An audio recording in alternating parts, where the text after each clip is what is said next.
Chapter 2. What Melody Needed. Melody arrived by bus onto Juniper Island at 2 in the morning. She carried a crumpled paperback, $3 in small change in her pocket, and everything she owned in a book bag slung over her shoulder.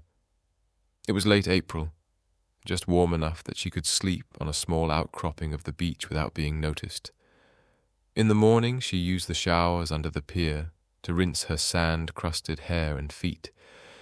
She needed a home, and she needed a job. When she had left her mum's house 2 days ago, it was after an argument about Melody's divorce.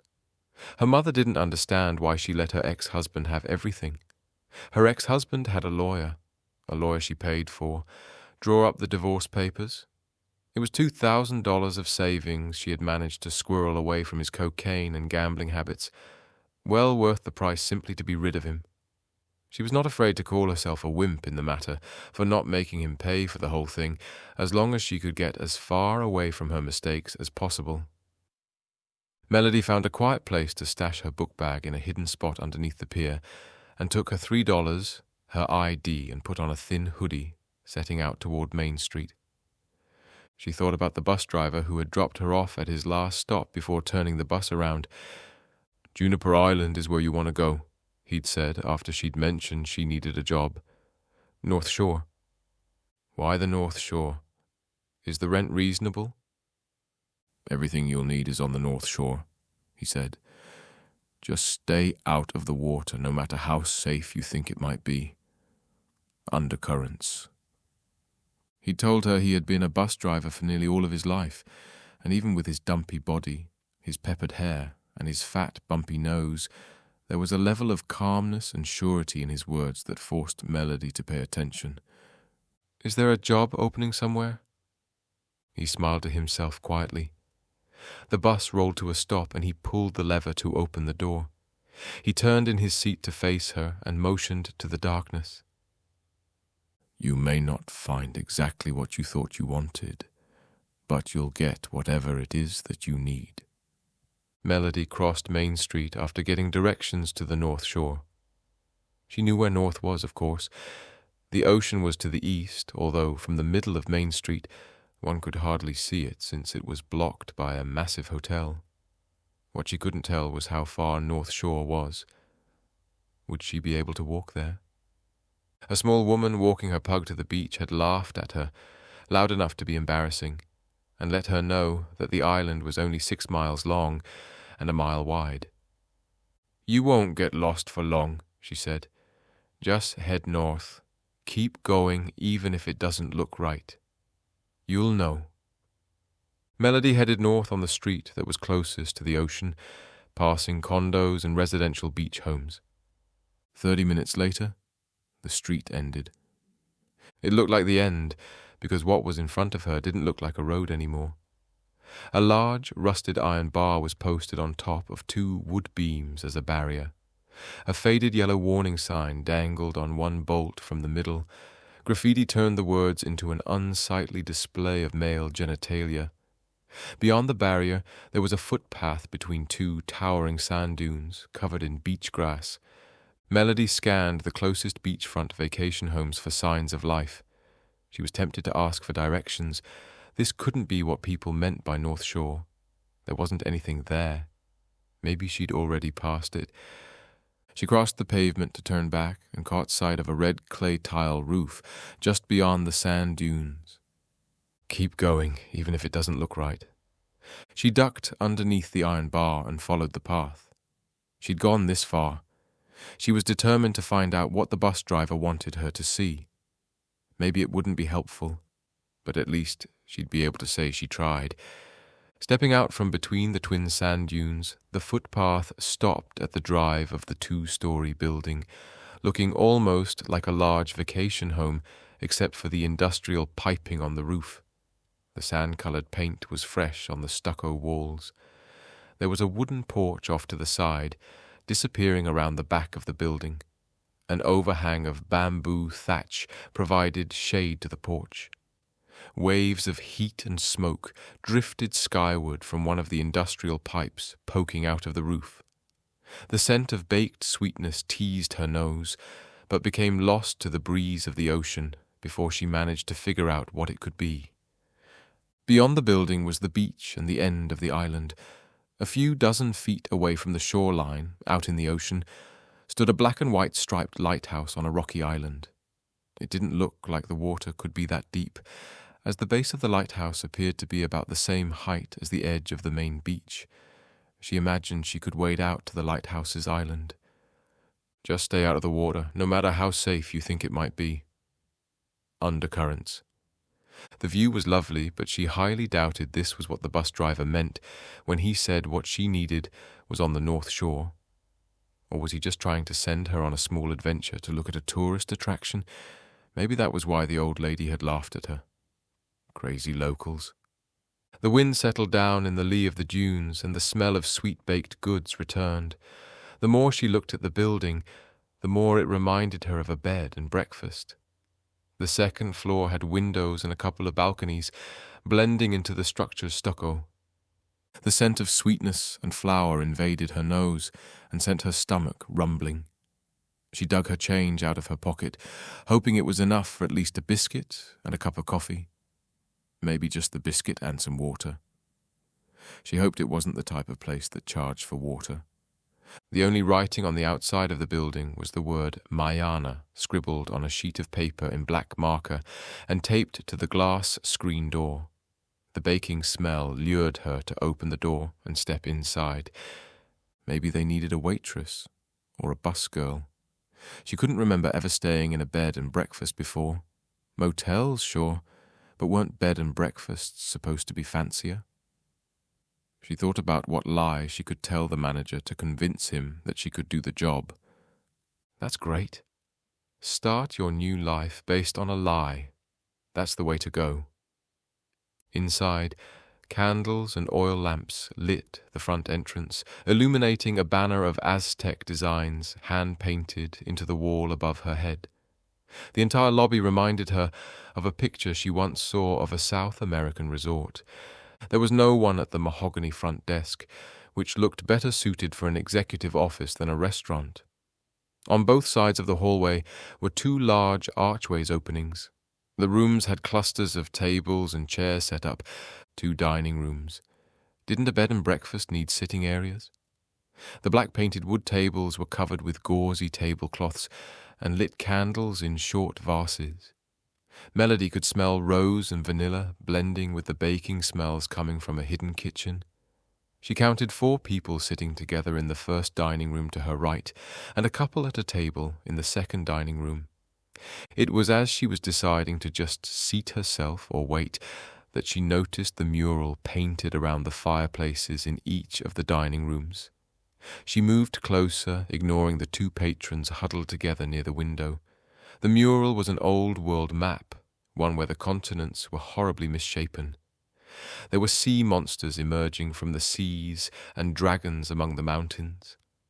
Hovering above different areas of the globe were portraits of people sharing a meal in their homes.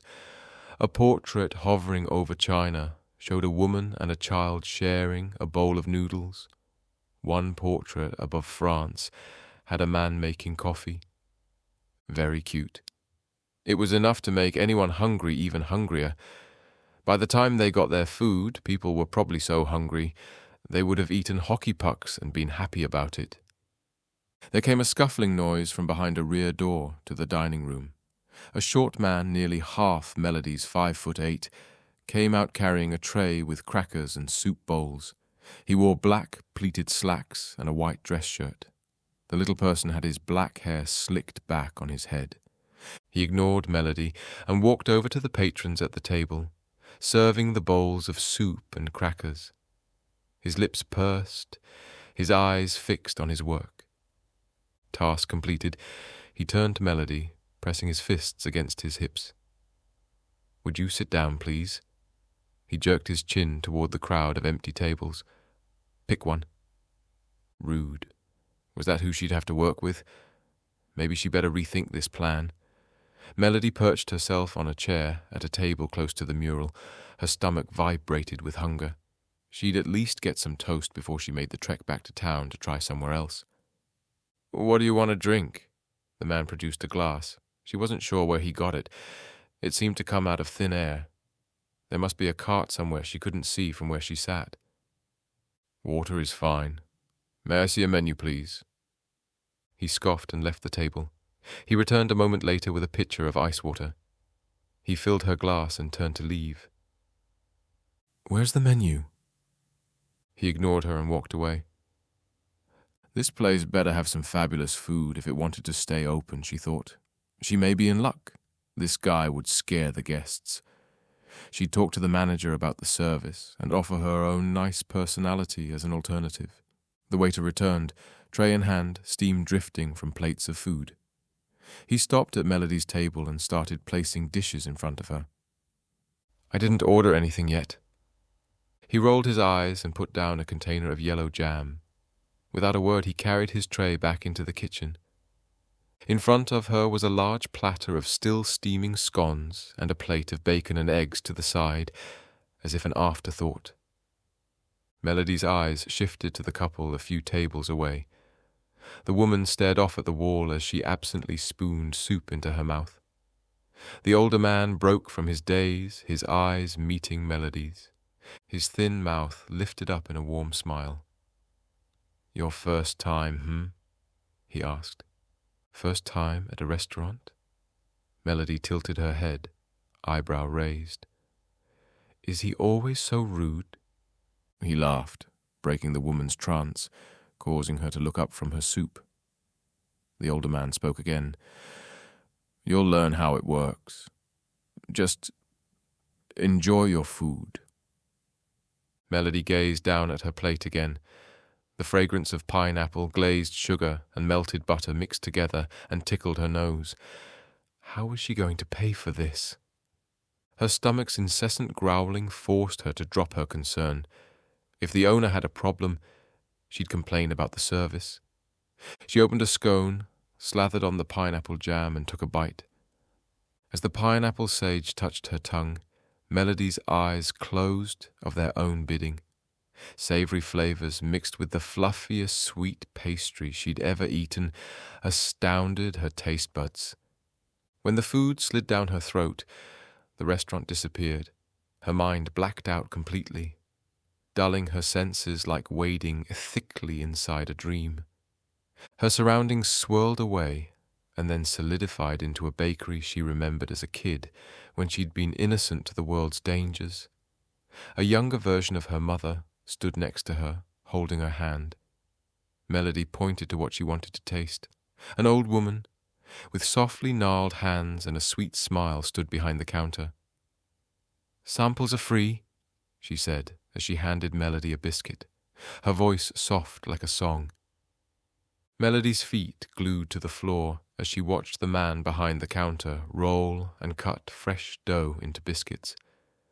The older woman hummed a tune, soft and inviting, as she packaged treats into boxes. She half sang the words as she spoke. No worries, pet. Nothing a drop of honey can't solve. The aromas and tastes washed over Melody. No cares, no worries. Safe, warm and inviting. Some place she always loved and felt loved. She couldn't remember the last time she felt that way. If she was honest with herself, it was the way she wanted to feel forever and ever. It was everything she thought she needed. If she could just feel that way, like how she'd felt back in that bakery, she'd be happy. She finished the last of the scone and her eyes fluttered open. The old man had moved to sit in front of her. Melody jerked her head, surprised to see him so close. How long had she been daydreaming? His eyes were gentle and his smile warm. Welcome back, he said. Huh? Her thoughts were foggy. What happened? Don't worry, you'll get used to it, he smiled. The food's good, eh? Melody looked down at her plate.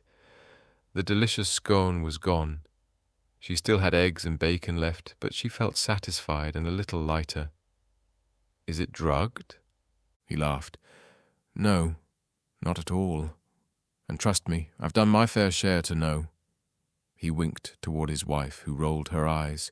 He turned back to Melody. I don't understand how it works myself, but it's good. And when it's that good, you don't question it. He stood up. You should come back again. It seems as if you need it. The food can help. Help with what? Help with whatever you need help with. The chef here doesn't give you what you want. He gives you what you need. He winked again, a motion to his wife, who stood, collecting her purse. Just go with it, he said. He said goodbye, and they left the dining room. Melody settled into her seat, her arms crossed over her stomach. As the dazzled feeling ebbed away, bit by bit, she felt into her pocket, hearing the rattling of change.